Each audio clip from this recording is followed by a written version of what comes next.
And welcome to Bloomington North Rotary this lovely week of April 8th, 2021. I'd like to thank everybody for joining us today. A couple announcements. We have a week from this Saturday on April 17th, we have two really cool events going on. First, we have the Rotary District Conference. If you're interested in going to that, just let me know. I'd be happy to sign you up. I believe I've already signed up a bunch of people. The second thing is COCODA is going to be doing an event. You may remember Ryan spoke about COCODA, what was it, a month or two ago.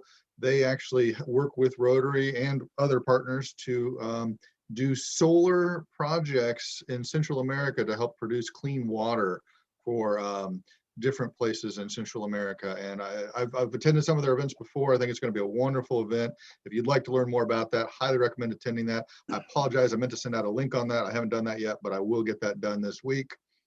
Other things coming up. Let's see, we have our April is filled up with speakers and we're working on May, and I'm trying to remember who they all are. And so we have next week, we have Kim Showalter is going to be speaking to us about what construction is. For those of you who remember, she's a Columbus Rotarian, and that is the program where they actually build different art exhibits out of cans that they then donate to local food pantries. And it's an awesome, awesome event. So she's going to share with us what it's been like doing that. Then on April 22nd, I'll probably mispronounce her name, but we have Elisa, from the Go Green District. And I'll, when she joins us that day, I'll learn how to pronounce her name correctly. And she's going to be talking about recycling and Earth Day and different things like that. And then on April 29th. Brian, just so you know. What? Pockerel. Wow, I have that written completely wrong in my book. So thank you. P-O-K-R-A-L, right? Yes. Yeah.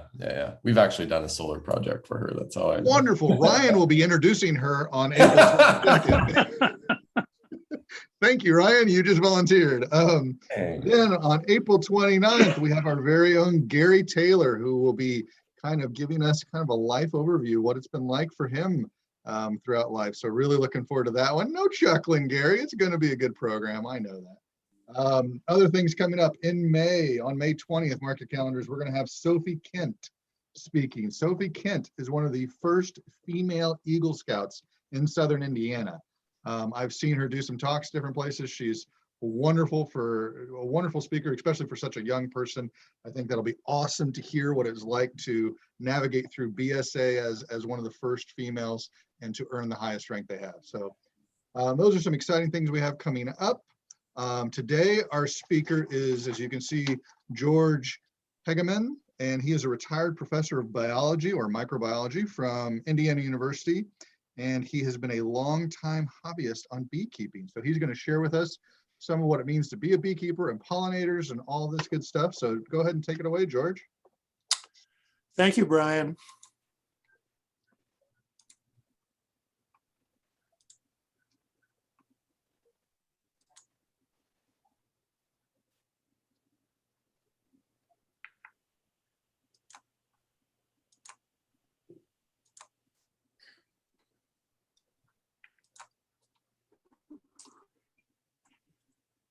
What I would like to talk about today is pollinators, and bees, of course, are among the class of biological creatures that are pollinators, and they're in fact probably the preeminent pollinators of crops that are important for food and also for many of the kinds of flowers that we enjoy.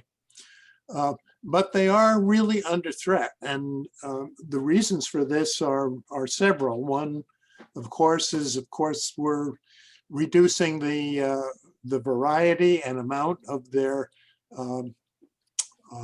living space, and secondly, we're throwing poisons at them in ways that are meant typically to kill other things, but are inadvertently killing pollinators like bees as well as the other things. And so what I'd like to do is talk about pollination and pollinators.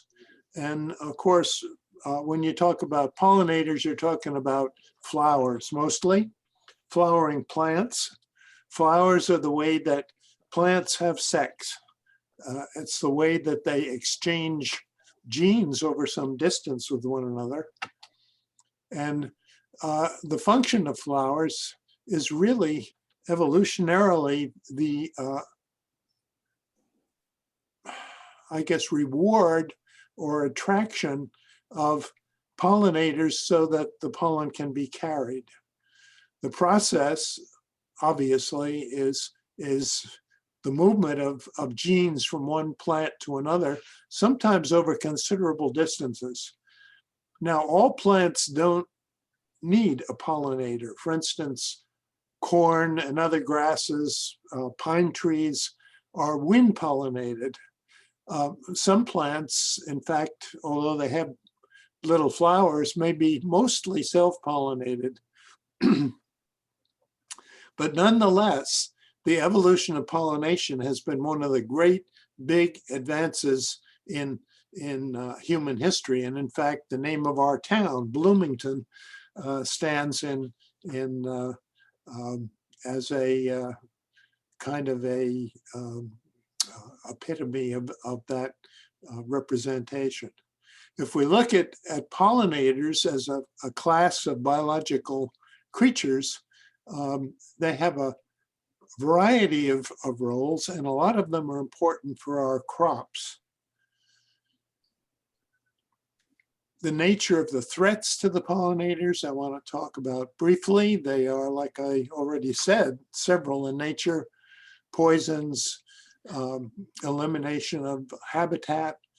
And then finally, I want to talk about what can be done to reduce these threats and improve the fate of pollinators and hence our food supply. And then finally, answer any questions that you might have. Flowers are pretty. There are all kinds of flowers. The first three on the left here are orchids. And of course, orchids are really elaborate examples of how flowers have evolved. This one over here is a bromeliad. Here's a nice simple flower in which the anthers and the pistil are all located in the middle. And if you go down into the base, you get the reward for visiting the flower, which is the nectar, which is offered to the bees and the butterflies and the other pollinators.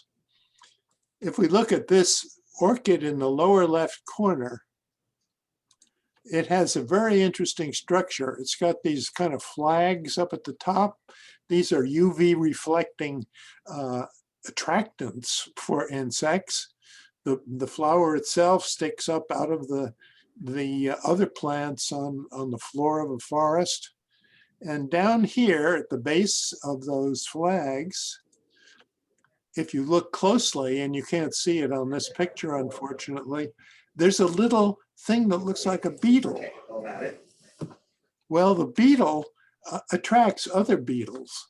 And when the beetle comes up and cuddles up to this one, a little dab of pollen is released from the backside of the beetle flower, sticks to the beetle that's visiting, and then that beetle flies off, seeks another flower, and the act of pollination is performed. So this is the way that flowers work. And then typically they also have a little bit of a reward for the visitor to the flower. For instance, in the case of this one, down in the base of the flower, there's some nectar. Who are the pollinators? Well, around here in Indiana and in the most of the United States, they're flying insects. They're bees. Some of them are beetles. And you can see here how they're working to carry the pollen. Typically, they have either little fuzzy hairs, or they can have sticky surfaces like the beetle does, and they pick up the pollen, and as they move from flower to flower, they do their job of transferring it. There are lots of kinds of pollinators. Pollinators are not one class of of biological creature. They can be bees, wasps, hornets, beetles, ants, etc. Butterflies and moths. Moths work at night, butterflies in the day, and so on. These are the ones mostly that we're dealing with in Indiana. But when you get out into the desert Southwest, when you get into the Central America and into South American jungles, you're talking about creatures like bats, sloths, monkeys, lemurs, various possums, all kinds of creatures that serve, even though they're animals, as pollinators. And then finally, the third big class of pollinators are birds. Typically, the seed and fruit feeders in the tropics are the pollinators there. Okay, pollen serves to carry the genes needed to create the new generation of plants, and that means seeds. But for some plants, there's an extra little trick involved, and that is offering to something to carry the seeds away some sweet stuff like flesh of apples or peaches or pears or whatever.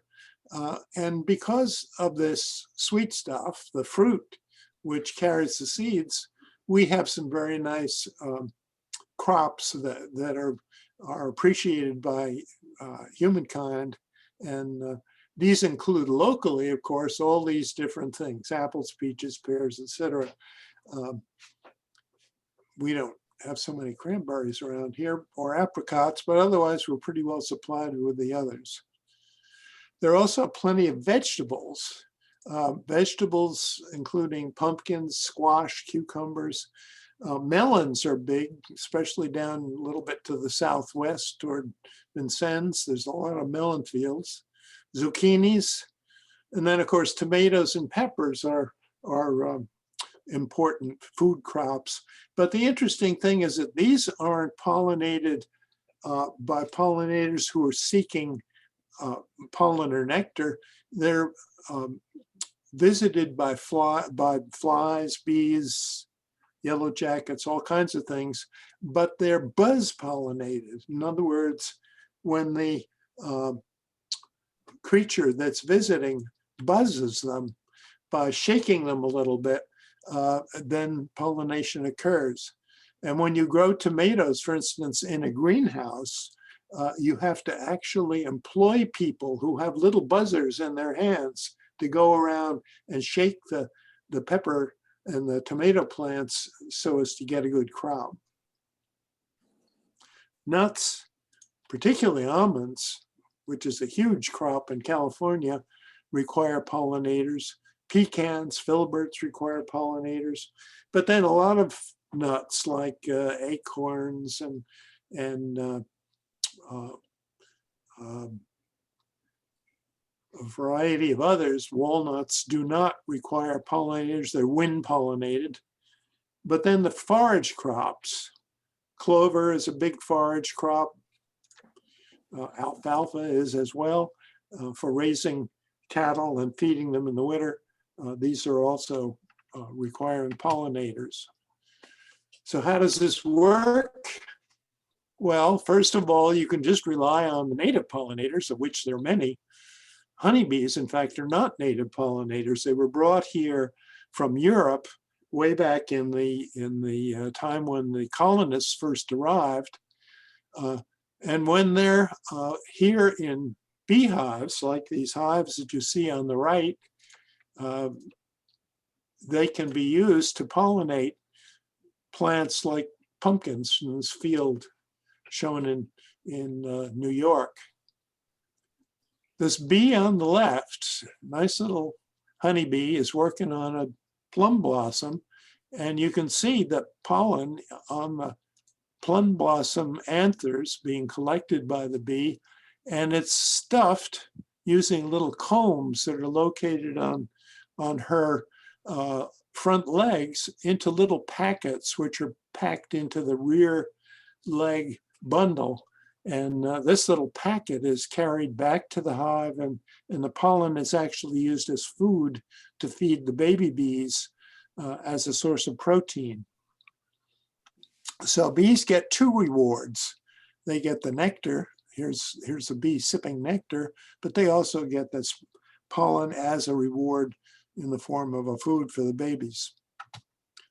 Here's another pretty little bee working on, I think it's an apple blossom. And again, little bag of pollen on its leg, collecting pollen from the anthers of the flower. And again, you can see pollen sticking to these little hairs all over the insect's body. Diversity is important. In biology, you hear the word diversity often, and the reason is that evolution leads to change in any kind of living object that can change at all.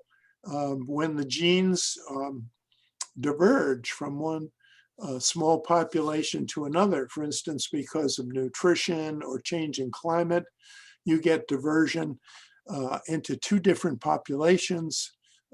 If we're talking flowering plants, the flowers may diverge in their shape. And then you get different pollinators specializing in the different kinds of flowers. And here's a collection, give you an idea of the diversity. Here's a fly in the upper right-hand corner and the lower right-hand corner. There's a bee working in the middle on a flower. And there are, of course, lots of wasps that are pollinators. You see those on dill plants, especially. And then here's a butterfly called a painted lady using her straw. This is her proboscis, and she's sipping up the nectar from this particular flower. Okay, so we need pollinators. They're needed for our food crops, at least some of our food crops. It's been estimated that maybe 1 out of every 3 mouthfuls of food that we eat involves a pollinator at some level in the food chain. And because of that, the USDA and a matter of national policy is to promote the health of honeybees and other pollinators. This slide tells you a little bit about what the government has done as recently as 2015 and still continues to do, because the USDA does a lot of research on bees and pollinators to improve the health and populations of pollinators, including honeybees. This task force goal is said to be tackling and reducing the impacts of multiple stressors on pollinator health, including pests, pathogens, reduced habitat, lack of nutritional resources, and exposure to pesticides.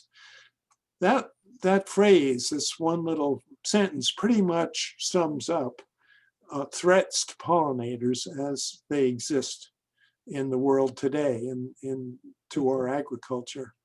And the EPA and the USDA are supposedly leading this effort. Okay, what's the nature of these threats? Well, it's easy to understand reduction of habitat. Every time we pave over a piece of the world or make it impossible to grow flowers and the plants that the pollinators need by growing a huge monoculture crop, we're reducing habitat. But at the same time, we're doing some really sneaky, nasty things. There are many insecticides that are being used to control insect pests on crop plants. And one of the ones is a new class called neonicotinoids.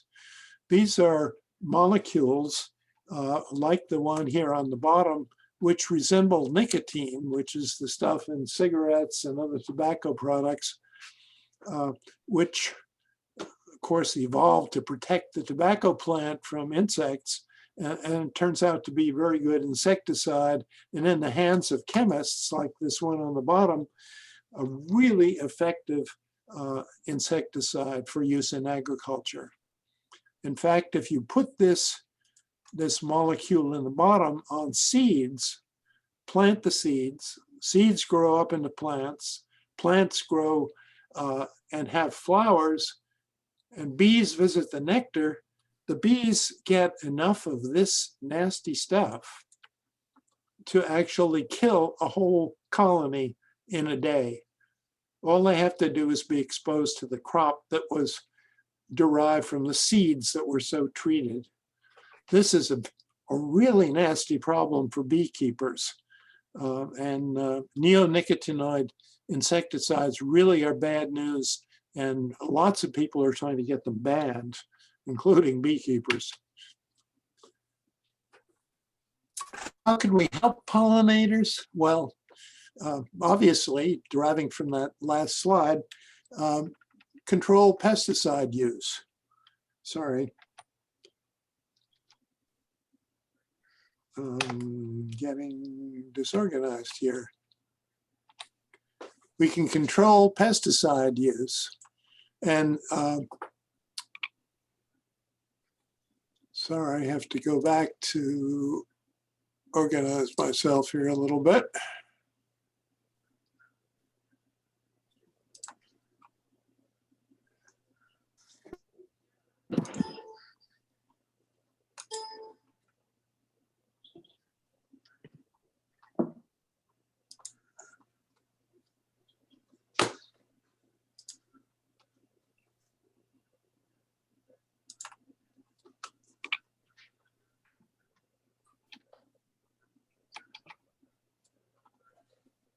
Control pesticide use.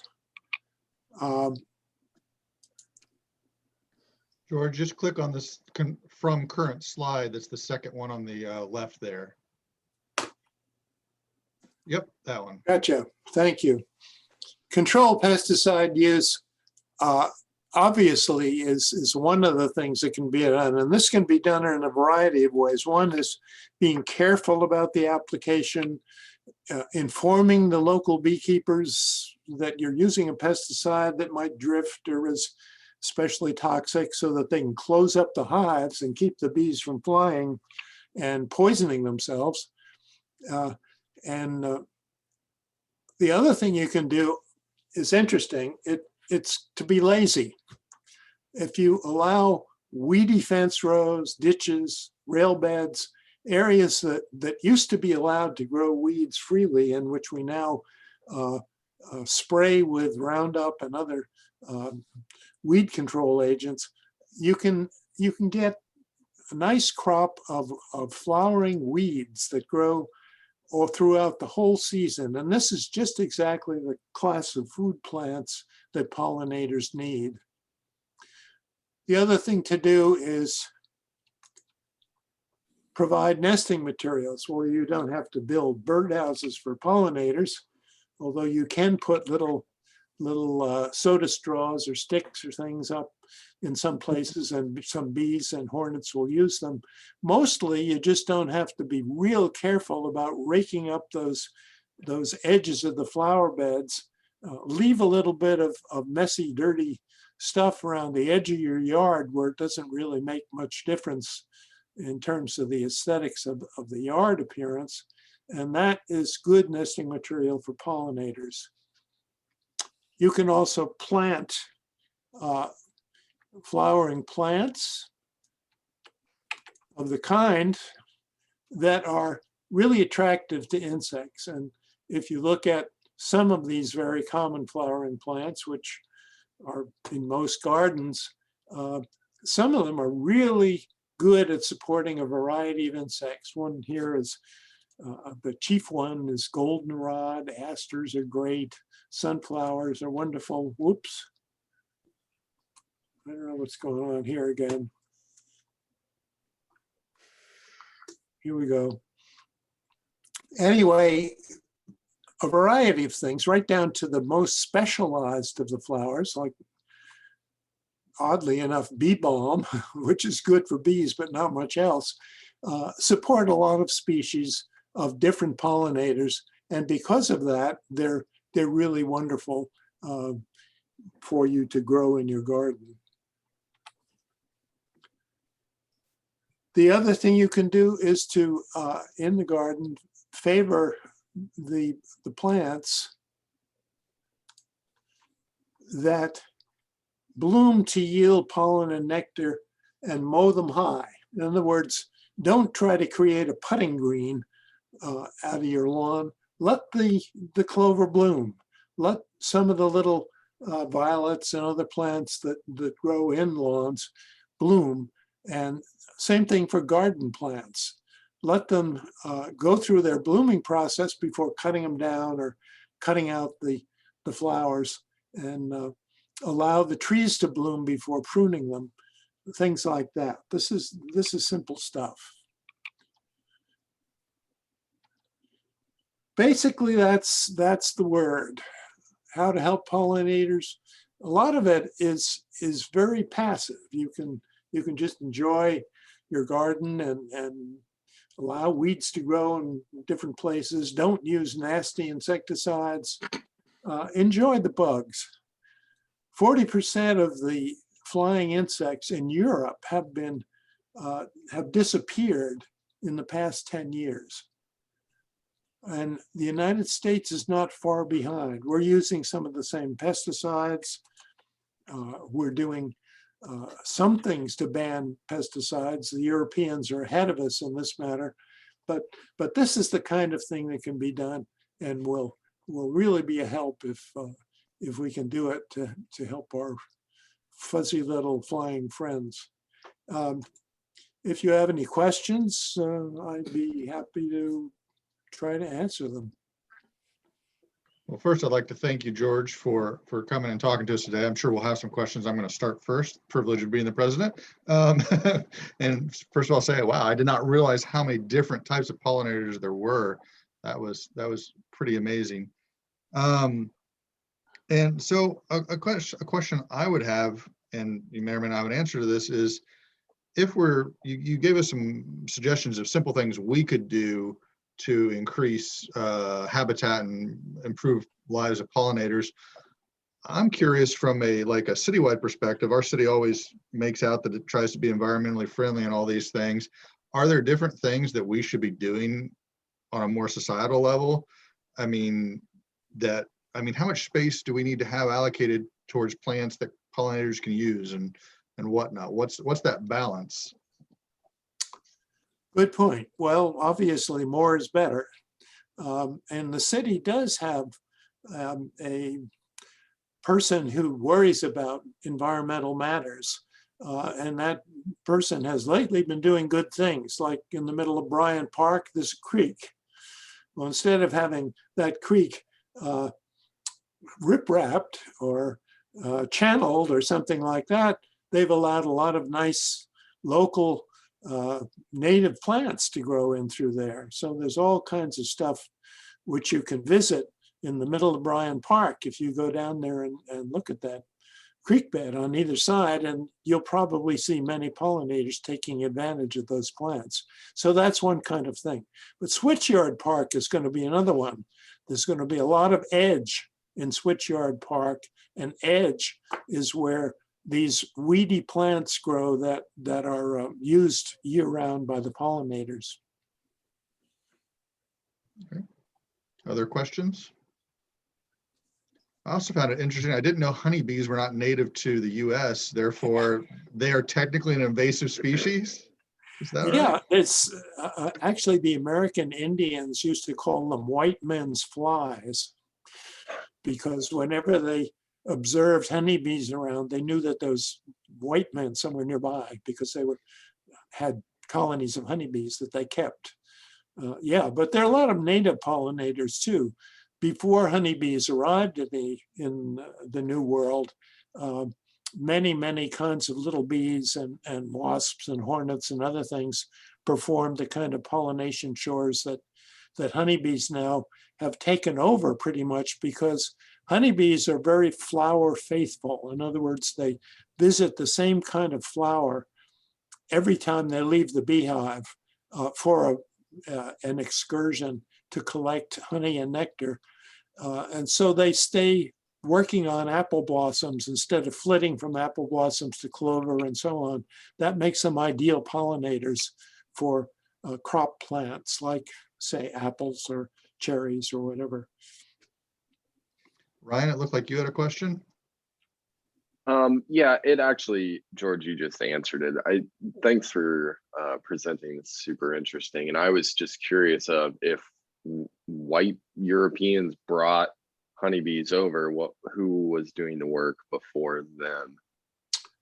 Well, as I say, native pollinators pretty much. And if you look at native plants, you'll see a whole mix of things. Of course, honeybees are in the mix, but there'll be plenty of other little teeny tiny bees, little black hornets and wasps and all kinds of things. And they're all busily doing the pollination.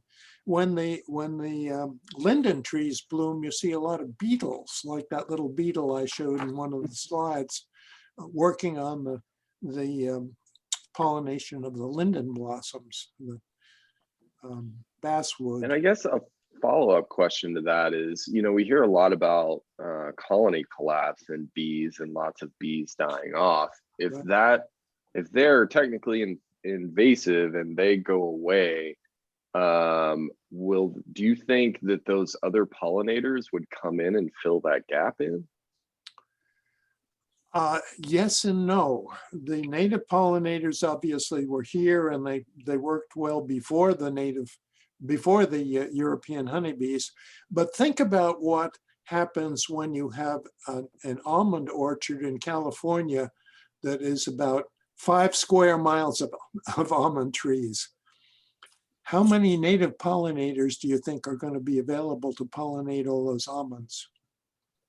Not many, because there's no native habitat. There are no bee trees from which the bees could grow and live in naturally, and then come and pollinate the almonds when it's time to do that.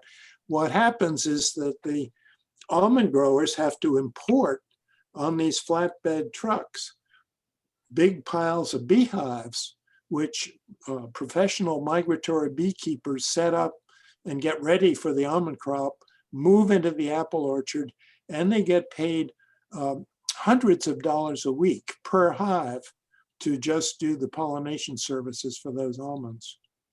Wow. You just Studying out can't your eat. bees. You got to have the honeybees if you're going to have these huge monoculture crops.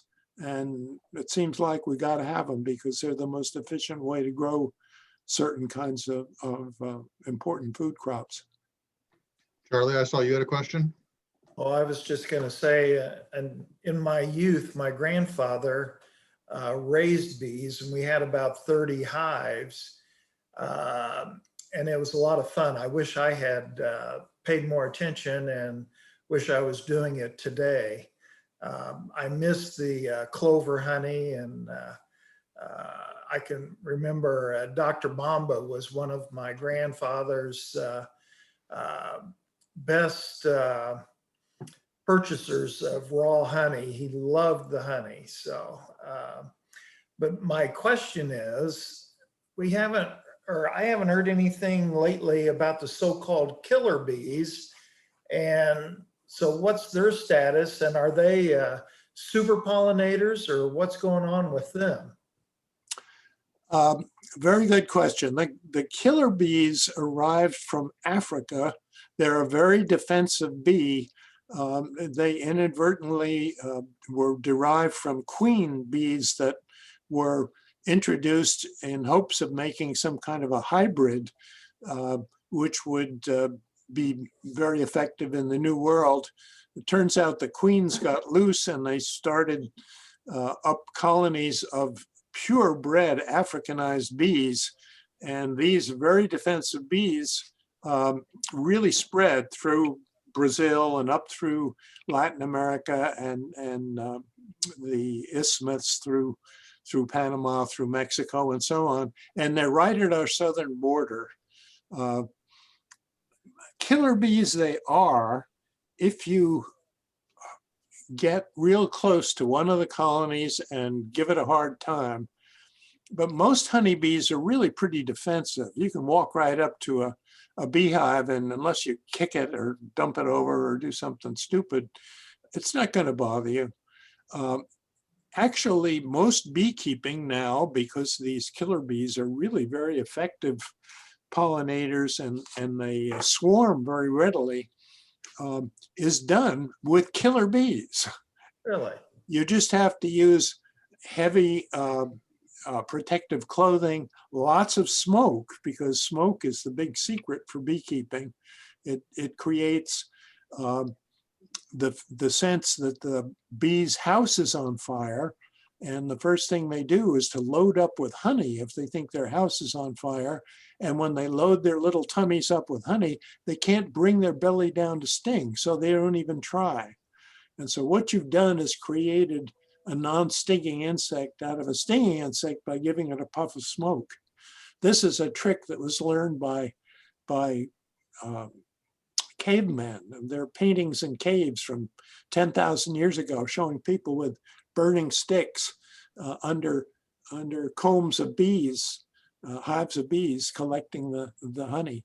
So it was something people learned about early. But if you use heavy clothing, if you use plenty of smoke, and you're careful, you don't do something stupid like kick over the hive, you can live with so-called killer bees. What about the mites that have been attacking bees? Well, mites are almost the biggest problem that beekeepers have now, because they're turning out to be vectors for viruses and all kinds of things. But these can be controlled to some extent by use of medication in the hives. After you pack the honey off, or before the bees start working with honey, you use certain medications, one of which is just simply formic acid, which you can generate with strips that you put in the hive, or you can put a little oxalic acid in a heater and heat it, and it creates fumes of formic acid, and it selectively kills the mites. It's quite effective. That's one approach to the mites. But there are lots of other problems too. There's a small hive beetle. People don't even really understand what the colony collapse disorder is. It's probably a multifactorial problem combining disease, susceptibility to chemicals, hive weakening because of the lack of nutrients of certain kinds, things like that. It's very complicated. It's not just a simple disease like something you could cure with antibiotics. So I have a slightly unrelated question, and that is, you mentioned early on about a new pesticide, and I'm not going to remember the name, but it was basically like a nicotine. Neonicotinoids. It's a whole class of insecticides that look like nicotine in the molecular structure of them. Yeah. So my question on that is, so like nicotine we know is extremely addictive in cigarettes. Is that pesticide going to make whatever food it's on extremely addictive? Apparently, these neonicotinoids are not enough like nicotine as far as people's nervous system is concerned, so that there's any effect. But they certainly bother the bees and other flying insects. So it's a question of chemical specificity.